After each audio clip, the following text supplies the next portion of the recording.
Kami noon kung si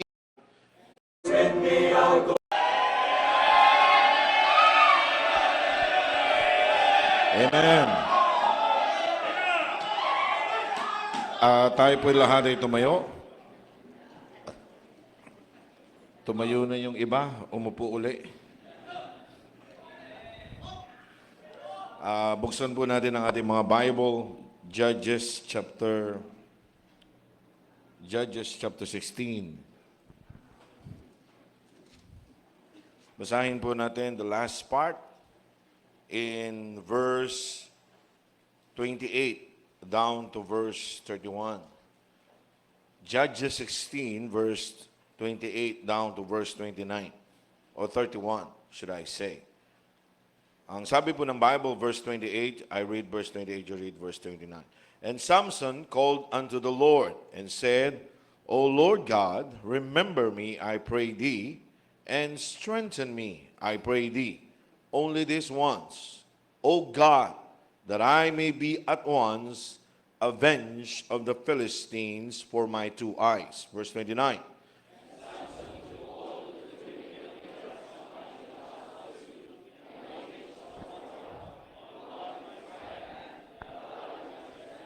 And Samson said, Let me die with the Philistines. And he bowed himself with all his might. And the house fell upon the lords and upon all the people that were therein, so that the dead which he slew at his death were more than they which he slew in his life. Verse 31. Then his brethren and all the house of his father came down and took him and brought him up and buried him between Sora and Eshtaol in the burying place of Manoah his father, and he judged Israel 20 years. Kung kapag nabanggit ang pangalan ni Samson, ano ang nagre-retain sa isip mo? Ha? Strength. Ano pa? Ha? Sa Delilah. Okay. Okay. Yung laro. Yung okay. O kaya yung Delilah, ganun. Pero when I read the life of Samson and see kung ano yung katapusan ng buhay niya, ako'y naniniwala na you would agree with me. No?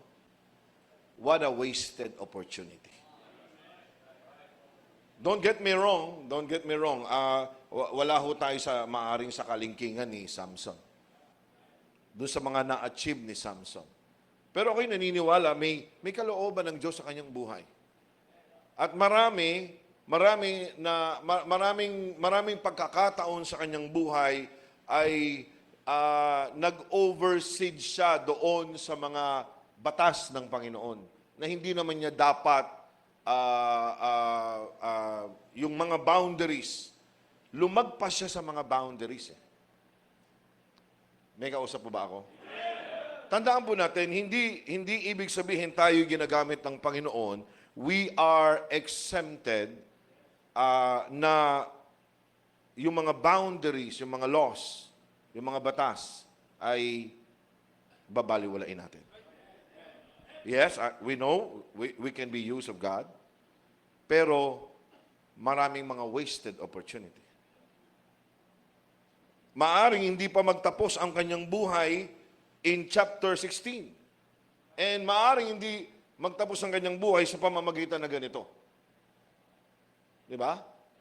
Kung sumunod lang siya, sana siya sa Panginoon. Kung naging ano lang siya, kung naging sensitive siya. No? When I look at you, I see potentials. I see promising potentials. It's been a while na ako po ay nandito sa San Pedro, sa BHBC. Nagsimula po ako year 2000. Graduate ako ng 2000. Pinagturo kagad ako, biyaya ng Panginoon. Nag-assist ako kagad sa college choir. Blessing ho yun ng Panginoon. So it's been a while. no? Not counting the 3 years na ako po ay nag-aral. So, that is ilang years na? 26, 29 years na. Kasi 8-month-old Christian pa lang po ako, ako'y nagsuko ng buhay sa Panginoon. At sa akin, maaaring masabi ko, with all honesty, wala akong nasayang na opportunity.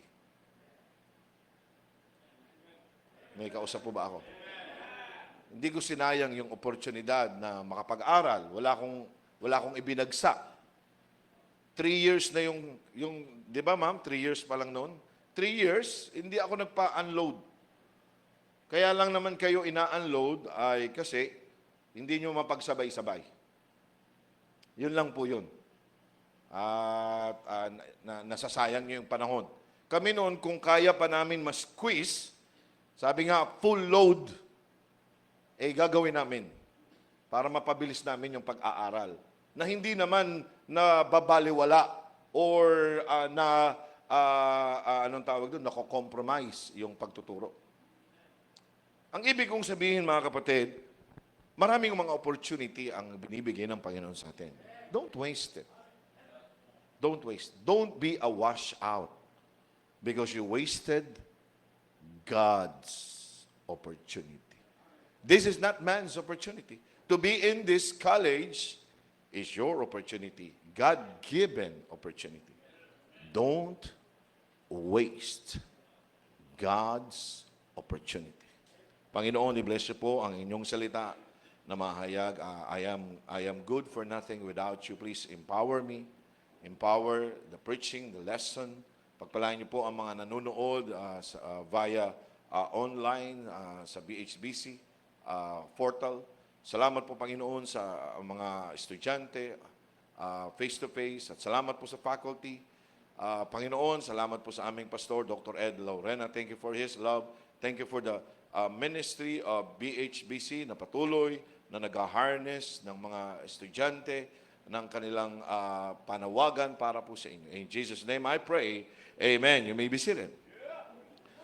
You see, the nation of Israel is in a horrible cycle. Nakakahindik, nakakalungkot na cycle. Ano po yung cycle? It's a roller coaster ride. Alam natin yung nangyayari sa kanila. It's a 250 years roller coaster ride. No? Sila ay magkakasala, magagalit ang Panginoon, magpapadala ang Panginoon ng mga bansa na malulupit para sila ay usigin, gawa ng ang Diyos ay a righteous God. At sila iiyak, magbibigay ang Panginoon ng judge sa kanila, and then sila'y mapapalaya. And then, pag nagkaroon sila ng kaunting kalayaan, magkakasala na naman sila. And then, magagalit na naman ng Panginoon. And then, magpapadala na ng Panginoon ng righteous judgment. Papaluin sila. And then, sila ay iiyak na naman sa Panginoon. Paulit-ulit. It's a roller coaster ride. May kausap po ba ako? Parang sa mga Kristiyano, di ba? Salamat sa 1 John 1:9. If we confess our sins, He is faithful and just to forgive us our sins and to cleanse us from all unrighteousness. Pero tandaan natin, huwag natin yang gawing leeway. Huwag natin gawing yung scapegoat para a cloak for maliciousness. That cycle is repeated time and again. Around 250 years had passed since Joshua's death. We come to a character named Samson sa ating binasa. At sabi ko po sa inyo, when you hear his name, no, ang dami niyang mga fleet na ginawa para sa Panginoon.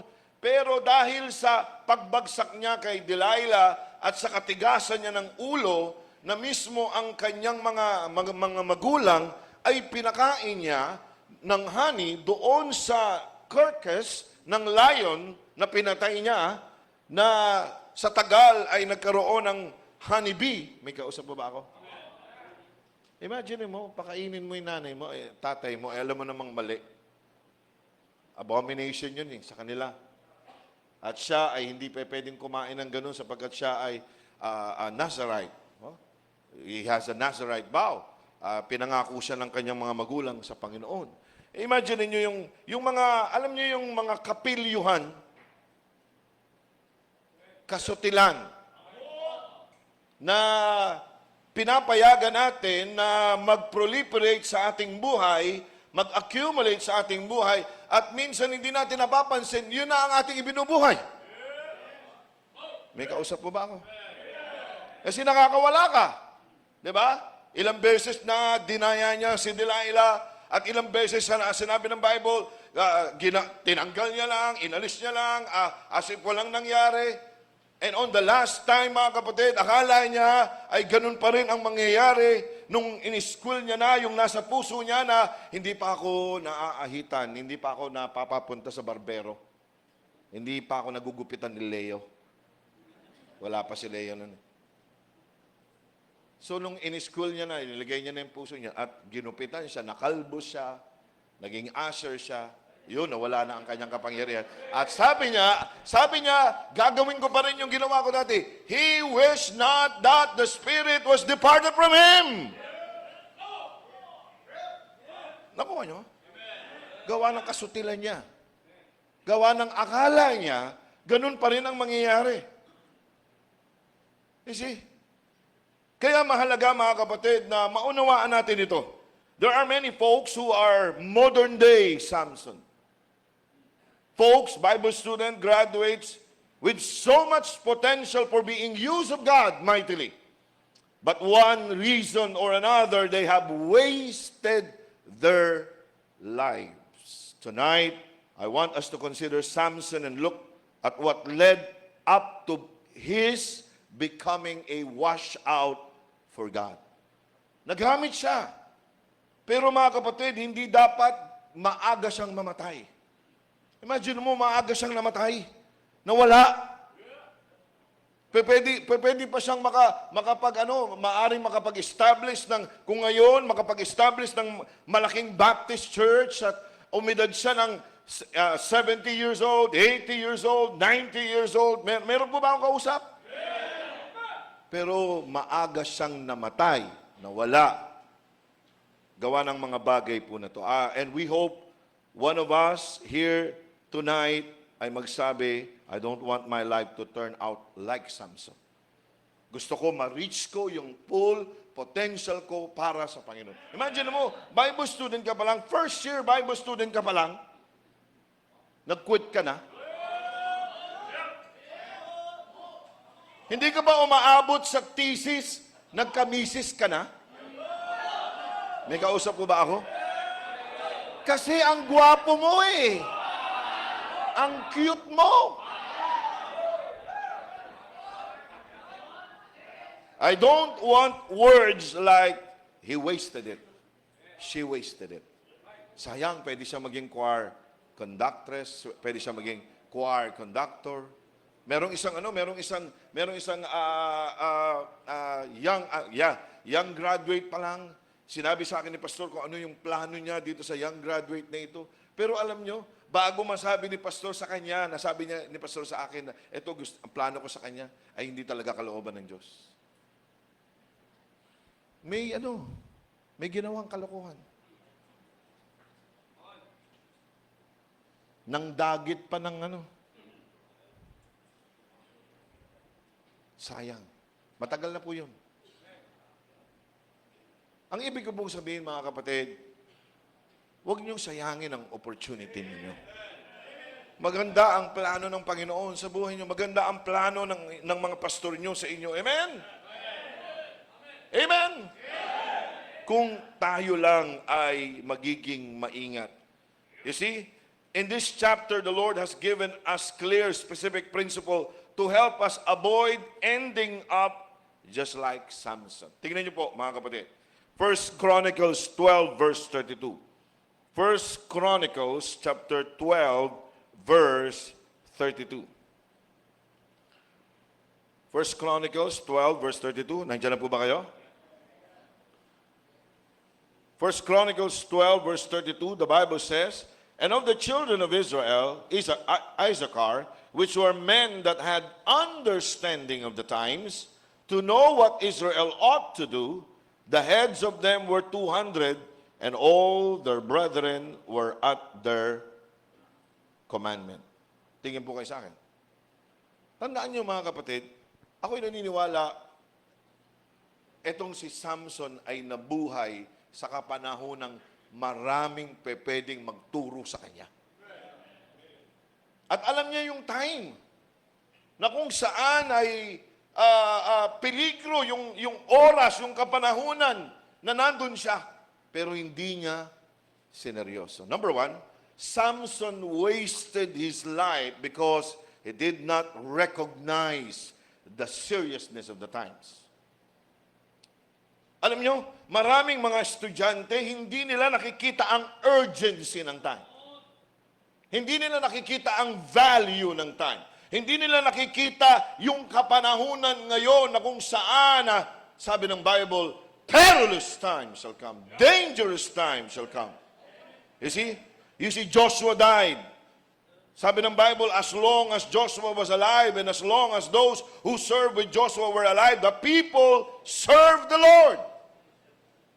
But a new generation came along who didn't know the Lord. Look at your Bible, Judges chapter 2, verse 7 to 15. Judges chapter 2, verse 7 to 15. Judges 2, verse 7 to 15. The Bible says in verse 7, and the people served the Lord all the days of Joshua and all the days of the elders that outlived Joshua, who had seen all the great works of the Lord that he did for Israel. And Joshua the son of Nun served the servant of the Lord, died, being 110 years old. And they buried him in the border of his inheritance in Timnath-Heres in the mount of Ephraim on the north side of Hill Gaias. And also all that generation were gathered unto their fathers, and there arose another generation after them, which knew not the Lord, nor yet the works which he had done for Israel. And the children of Israel did evil in the sight of the Lord, and served Baalim. And they forsook the Lord God of their fathers, which brought them out of the land of Egypt, and followed other gods, and the gods of the people that were round about them, and bowed themselves unto them, and provoked the Lord to anger. And they forsook the Lord, and served Baal and Ashtaroth. And the anger of the Lord was hot against Israel, and he delivered them into the hands of the spoilers that spoiled them, and he sold them into the hands of their enemies round about, so that they could not any longer stand before their enemies. You see? Tandaan ninyo mga kapatid, kapanahunan ito ng Judges. Kung ang Panginoon hindi niya pinalagpas itong mga Israelita na ito, na hindi nila nakita kung ano ang kondisyon ng panahon, na kung saan sila'y naglilingkod, mga kapatid, at ang Diyos na kung saan galit sa unrighteousness, ganun din ang mangyayari sa mga Bible student at mga minister ng Panginoon na hindi nila nakikita ang kaseryosohan ng oras at panahon. Hindi tayo naglilingkod, mga kapatid, sa kapanahunan ng first century Christian, na kung saan ka-i-establish pa lang ng simbahan. Nasa last days na tayo. Kung noon delikado, mas delikado ngayon. Kung ang dyablo nakaumang ang kanyang gatilyo para sa iyo, ngayon hinahabol ka na niya sapagkat nagdo-double time na siya. May kausap po ba ako? What did happen? Ano nangyari? Bakit may henerasyon? Kasi may suminsay sa pagtuturo. Salamat sa BHBC, salamat sa Christian Bible Baptist Church, salamat. Punong-puno ang ating social media ng mga preaching na galing sa Christian Bible Baptist Church and fellowshipping churches, sapagkat hindi tayo tumitigil na i-educate ang puso at ang isip, mga kapatid, ng bawat kabataan, ng bawat ng mga mananampalataya, at hindi tayo tumitigil sa pag-uwi ng kaluluwa, mga kapatid, sapagkat ayaw natin na magkaroon ng isang henerasyon na walang pagkatakot sa Panginoon. You see, the next generation is one generation away from extinction if we will not serve the Lord in our generation. Kung hindi ka seryoso ngayong henerasyon na ito, ang susunod na henerasyon ay hindi magiging seryoso. Kung hindi ka magbabasa ng Bible ngayon, hindi sila magbabasa ng Bible. Kung hindi ka mananalangin ngayon, hindi sila mananalangin. One generation, the future generation, is one extension away. May kausap ba ako? At sasabihin natin, nakakapagod naman, puro Bible. Ano gusto mo, comics? Ano gusto mo, reels? Ang gusto mo, short? Ang gusto mo, YouTube? Ang gusto mo, Facebook? May kausap mo ba ako?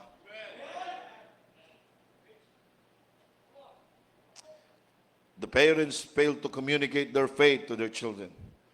But there is also a strong possibility that the children didn't listen to the instruction of their parents. May kausap mo ba ako? It's other way. Nagtuturo ka nga, pero pag ayaw nila, di ba? Kailan suminsay ang BHBC? Kailan suminsay ang CBBC? Kailan suminsay ang CBBA? Kailan? Tumigil ba? Tumigil ba sa pananalangin? Tumigil ba sa pagbabasa ng Bible? Tumigil ba sa pagde-devotion? Kahit nga swimming gusto namin naka-long sleeve kayo at naka-necktie para pag nalunod kayo, hihilahin na lang namin kayo. Kahit basketball, hindi namin kayo pinagtotokong. Kahit basketball, nakapanjama kayo na mahaba para magkaroon ng great example sa mga tao. Kailan nagkaroon ng problema? Kailan nagkaroon ng loopholes? Kailan? Sa puso ng mga Bible student, ng mga full-time workers, ng mga minister, servant ng Panginoon, ay malayo pa naman ang pagdating ng Panginoon. See? 250 years. Roller coaster ride. Tanong, hindi ba alam ni Samson ito? Hindi ba alam ni Samson ito? Kaya nga, di ba nagalit siya? Nagalit siya sa mga Palestine. Naalala niyo mga kapatid, ng pagkakataon na yung field sinunog niya, na sobrang bilis niya na manghuli ng mga foxes. Pambira mga foxes, hulihin mo. Tapos itali mo ang mga buntot. Tapos maglagay ka ng sulo dun sa buntot nila. Itali mo ng maayos. Tapos, ay grabe. Sila nasa... Manok nga, hindi mo mahuli.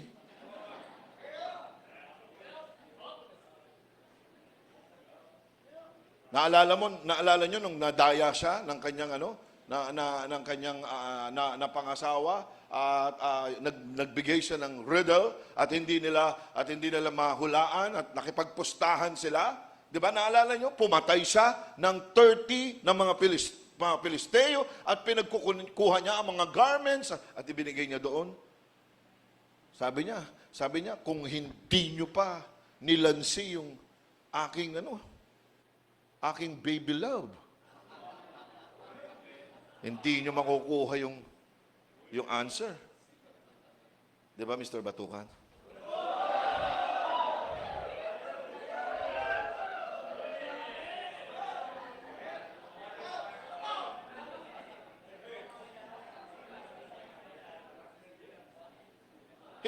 Hindi ba tayo nagpapasalamat? Aren't you glad tonight that God let you live? Pinayagan ka mabuhay sa kapanahunan na ang Baptist Heritage Bible College is the greatest college in the world. At may magtuturo sa iyo at may magsasabi sa iyo kung anong kaseryosohan ng oras na maririnig mo ang sasabihin ng mga professor mo, time is gold. Diba? Alam mo, ano ibig sabihin ng time is gold? Diba? Hindi katulad ng pag may summative test at pinagre-recite ka, ang sasabihin ng teacher, okay, what is time is gold? Ano i-answer ng mga, time is gold. Si Sir naman, hindi alam ang sagot. You see? Ano ibig sabihin ng time is gold? Nyakmat. Hindi mo rin alam? Mahalaga ang oras. Ang oras ay katulad ng katumbas ng ginto. Huwag sasayangin. Time is gold. Time is life. When you waste time, you waste life. Kaya hindi dapat isugal ang oras. Nung kapanahonan namin nag-aaral kami, wala kaming time magbulakbol. Bakit? Mga kapatid, wala. Punong-punong oras namin ng mga schedule. Kaya pag wala ang teacher namin, sa sobrang pagod namin, naghahanap kami ng madilim na lugar. At dun sa madilim na lugar, makaka-iglip kami ng kaunti. 30 minutes. Kasi wala si ma'am. Wala si sir. Wala kaming time magkape kasi walang kape. Wala kaming pambili. May kausap po ba ako? Pero tapos na yung time na yun eh. That was 27 years ago. Nandito na kayo sa kapanahunan na mayroong maayos na isang araw, i-aircon ito. Wow kayo.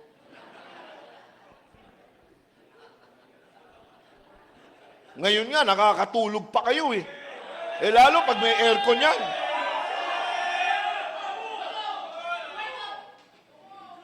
Sana naman yung mga napapakinggan nyo na preaching dito sa Chapel R, pag-uwi nyo sa inyong mga churches, ipakita nyo na hindi na sayang. Because you understand the seriousness of time. Christ is coming, is very near. Hindi ako dapat magpalatoy-latoy pa. Hindi na ako dapat magpa-lazy-lazy pa. Hindi na ako dapat magpa-tardy-tardy pa. Kinakailangan maging seryoso ako sa gawain ng Panginoon. At kayo na wala pang mga asawa, mag-asawa na kayo! Darating na ang Panginoon, mga binata pa rin kayo.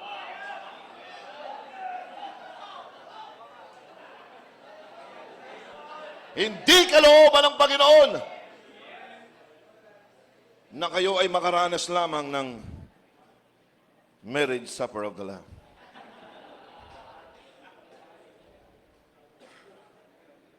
Samson have known that.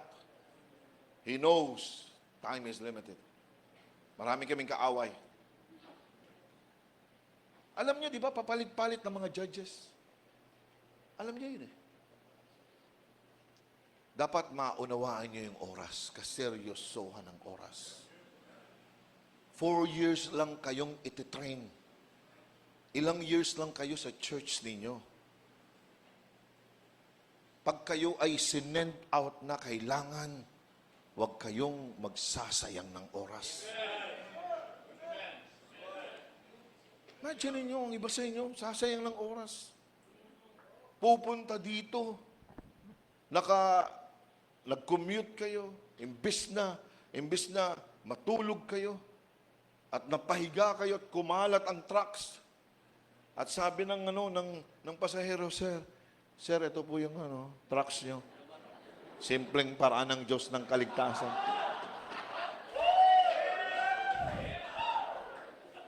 Mag-preach ka. Kami nung kapanahunan namin, ang mga bus, ang mga jeep, nagpipreach kami. Bakit? Nakita namin ang kaseryosohan ng oras ng panahon.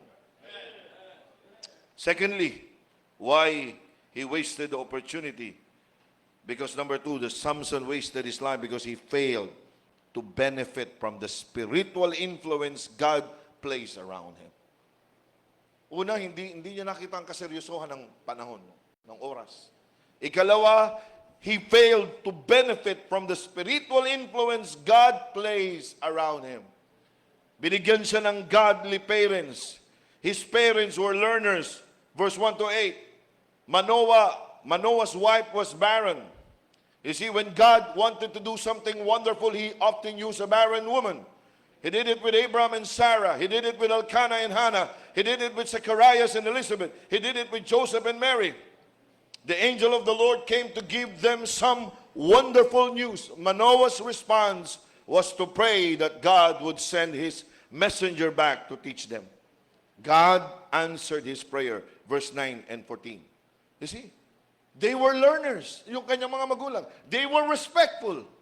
Naalala niyo mga kapatid? Nung bumalik yung angel, no? Binigyan nila ng pagkain. Meron silang pananampalataya. They were people of faith. Verse 17 to 23. Manoah asked the angel of the Lord what his name, and that they might give honor to him. You see? There is no indication of doubt or laughing and no questioning of the word. They were people of faith. But he missed the opportunity na siya ay maimpluwensyahan ng kanyang tatay at nanay bagkus naging sutil siya.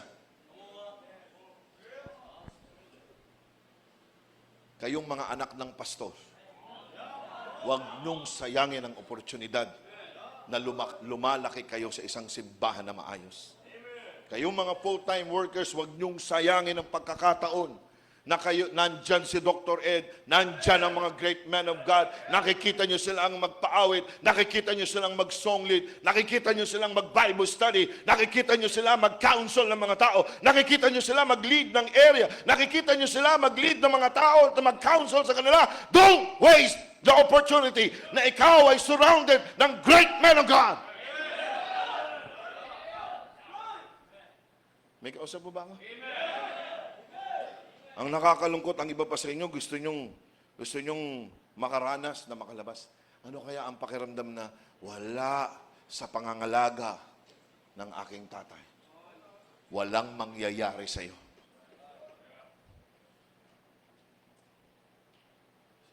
Sino ang inilagay ng Panginoon sa buhay mo? Kaya mga ladies, may mga dakilang mga babae ng Panginoon na nakaranas dito, ng mga full-time workers, ngayon, asawa na ng pastor at sila ang nagli-lead sa inyo at itinuturo lahat sa inyo. Grab that opportunity.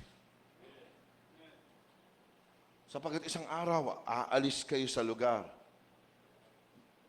Dito, o sa mga churches ninyo, sa outreach, sa mission, magiging church yan, ise-send out ka, Dave. Anong klaseng gawain kaya ang itatayo mo? 4 years, hindi ka pa marunong magpaawit? 4 years, sintunado ka pa rin? 4 years, hindi ka man lang natutong maggitara? 4 years, hindi ka man lang natutong magpiano? 4 years, anong ginawa mo? Nagpalaki ka ng tiyan?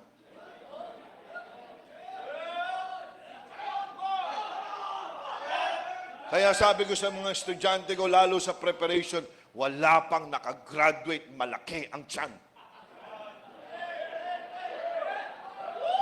Sabi ni Dr. Ejan,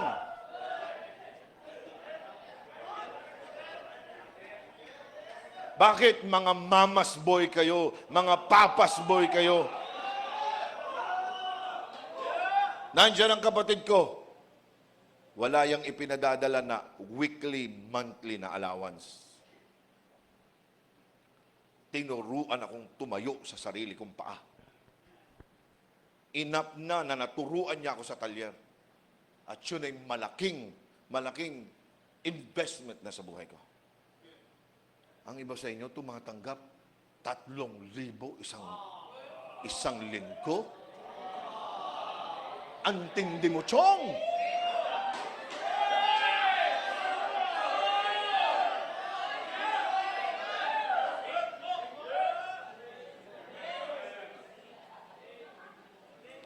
You're wasting the money. You're wasting the opportunities. Samantalang may mga estudyante dito, isang kahid, isang tuka, 3 kahid na, wala pang isang tuka. Bakit? Walang tuka. Pero nagpapatuloy by the grace of God. Amen? Hindi sinasayang ang opportunity na binigay ng Panginoon sa kanya na siya ay isurround ng Panginoon ng mga tao na pwedeng magturo sa kanya na para pag siya ay lumabas at gagamitin siya ng Panginoon, siya ay magiging kagamit-gamit sa gawain ng Panginoon. Habang may evangelistic meeting, pumunta ka. Habang mayroong soul winning, sumag-soul winning ka. Habang may devotion, mag-devotion ka. Sapagat isang araw, ikaw na ang magdi-devotion. Ikaw na ang magpaplano. Ikaw na ang kakausap sa mga principal. Ikaw na ang kakausap sa mga assistant principal. Ikaw na ang magkakarpintero. Ikaw na ang plumber. Ikaw lahat.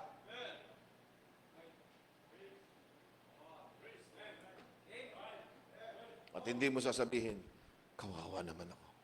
Ang sasabihin mo, salamat, Panginoon. Nakuha ko lahat sa kanila. Look at Elijah.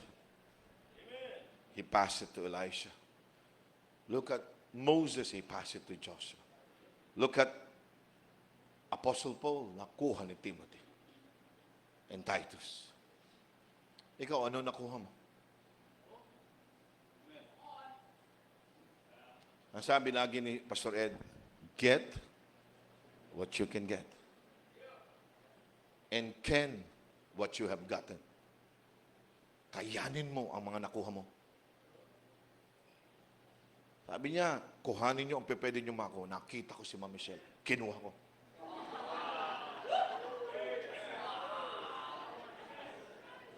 Pahara-hara eh. Amen? If you will dream big. Na parang imposible na ma-reach mo. Amen? Kung ikaw ay magpe-pray, huwag kang mag-pray ng bruha. Mag-pray ka ng prinsesa. Para pag hindi mo nakuha, sasabihin mo sa lalaki, kasi prinsesa. Ang mahirap, bruha na nga, hindi mo pa nakuha. Bruho!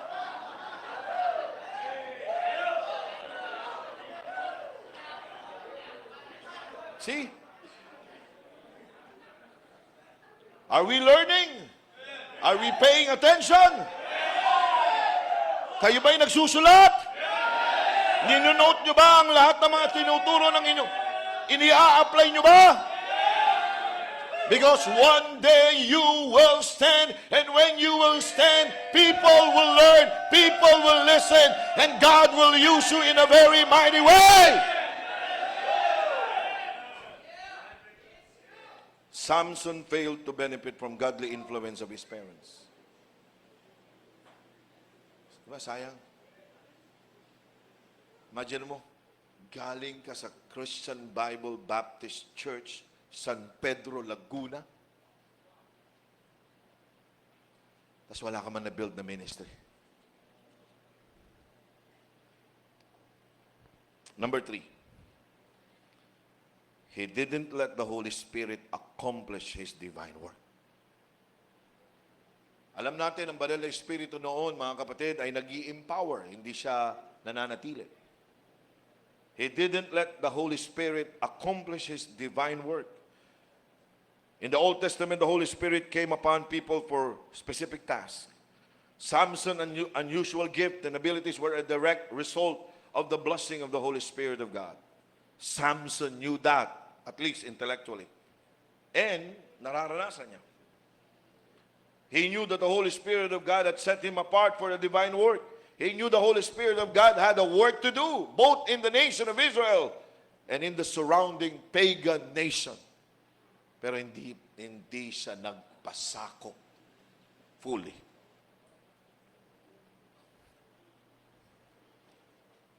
Makinig kayo. Makinig kayo. Magpasakop kayo sa banal na Espiritu. Hindi importante, no? Kung gaano, no, kalakas ang banal na Espiritu na nakukuha natin o impluwensya niya sa atin.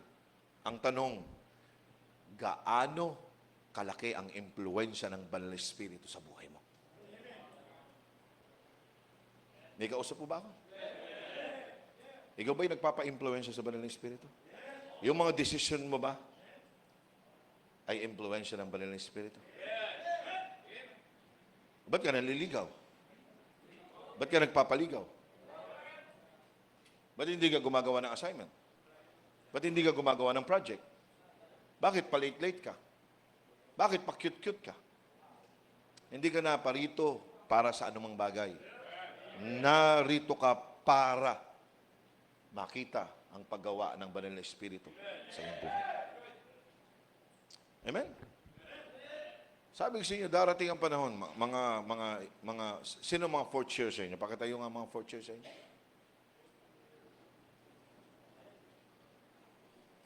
Thank you. Lahat ng mga babae, pakaupo muna. Sino sa inyong graduating?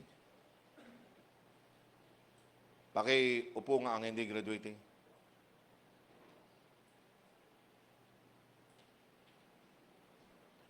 Ebenezer, you have come to this point with the grace of God this far. Ebenezer. God that helped us hitherto.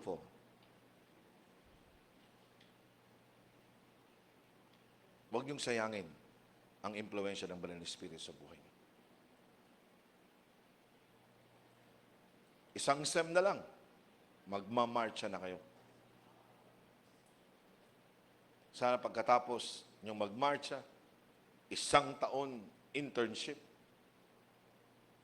And then, 2, 3 taon na paglilingkod sa church ninyo. And then, you are capable, pwede nyo nang sabihin sa pastor, Pastor, pwede na po ba ako mag-asawa? Huwag nyong sayangin ang potential ninyo dahil may namumuong low pressure area sa inyo. Habagat, damdamin. May kausap po ba ako? You pray for them. At kayo mga ladies, mga dalaga, maawa naman kayo sa kanila.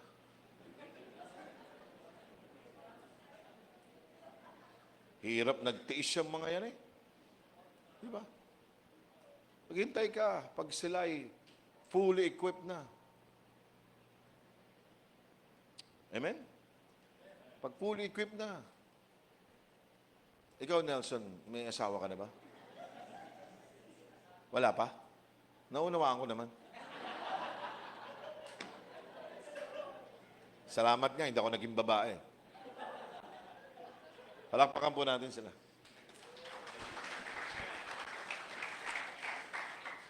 The final sin of his sad life begins with the Philistine having drunken feast, offering a great sacrifice unto their God, Dagon, saying, Our God that delivered Samson, our enemy, into our hand. Imagine mo, wala ka sa kalooban ng Diyos. Nasa beer house ka.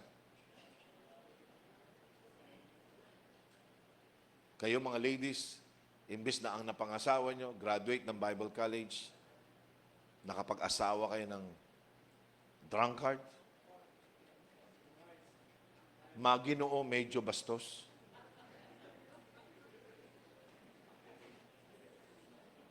May kausap po ba ako? Mahalaga. Mahalaga yung bawat opportunity, ikaw mismo, isulat mo. Isulat mo sa papel lahat ng mga opportunity ibinigay. Pinagsosonglid ka na, pinapaawit ka na, kasama ka na sa choir, kasama ka na sa trio, sa quartet, at lalo pag pinagsolo ka na. Ang iba sa inyo, Sunday school, nasa Sunday school na, nagtuturo na kayo. Ang iba sa inyo, superintendent na maaari. Huwag niyong sayangin. Huwag natin sayangin. Amen? Tayo mga may asawa, huwag natin sayangin. Natin sayangin. Minsan lang po ito mga kapatid, na ibigay ng Panginoon sa atin. Don't waste God's opportunities. Dakilang Diyos, salamat po sa inyong salita. We thank you, O God, that through BHBC, we understood that this is the last days. It's serious, Panginoon. Ang Diablo nagdo-double time, magti-triple time. Salamat, Panginoon, for Dr. Ed Lorena. Thank you, O God, for the faculty and staff of BHBC. Salamat po sa mga teachers namin. Salamat po. Ang lalayo po ng kanilang mga lugar. Busy po sila, pagod po sila. And yet, tinuturuan po nila kami ng walang bayad. Lord, help us not to waste those people, great men of God and great ladies of God that you surround us para turuan kami, para i-harness kami. And Lord, the Holy Spirit power, the Holy Spirit influence and fellowship po namin, Panginoon, huwag naming sayangin. Na ini-indwelt kami until the day of redemption. Help us, O God, to be sensitive. Makipag-usap po kami, Panginoon, at mag-yield kami sa kapangyarihan ng Banal na Espiritu. If the Lord spoke to your heart in this message, lapit tayo dito sa altar. Let's flood this altar with God's people kneeling and begging God, Lord, I don't want to waste the opportunity. Help me, O God. I-value ang bawat oportunidad na ibinigay niyo po sa akin to serve you and love you.